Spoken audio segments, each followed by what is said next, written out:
আজ আমি তোমাদের সাথে এই চকলেট কেকের ডিজাইনটা শেয়ার করব। এর কেকের ডিজাইনটা ছিল পুরো কাস্টমাইজ, আর এই কেকের বিশেষত্বটা ছিল হাফ হোয়াইট স্পঞ্জ আর হাফ চকলেট ব্ল্যাক স্পঞ্জ। ফ্লেভারটা চকলেটেরই ছিল, কিন্তু এটাই হোয়াইট ফ্লেভার ছিল আর চকলেট ফ্লেভার ছিল। এখানে আমি 2D নোজেল ইউজ করে কিছু ফ্লাওয়ার তৈরি করে নিয়েছি। দেখো, এই ফ্লাওয়ার করার পর আমি এর এক সাইডে যেদিকে আমি মার্কিং করে নিয়েছিলাম, যেদিকে ব্ল্যাক স্পঞ্জ ছিল, চকলেট ব্ল্যাক স্পঞ্জ ছিল, সেখানে চকলেট গানাজ ইউজ করেছি এবং দেখো ড্রিপিং করে নিচ্ছি।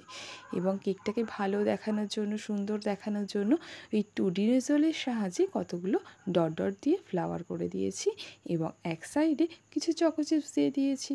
দেখো, আমার কেকটা রেডি। তোমরাও খুব সহজেই এই কেকটা বানাতে পারবে।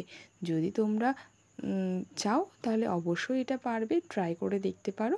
আর আমার ডিজাইনটা যদি তোমার ভালো লেগে থাকে তোমাদের, তাহলে প্লিজ লাইক অ্যান্ড সাবস্ক্রাইব।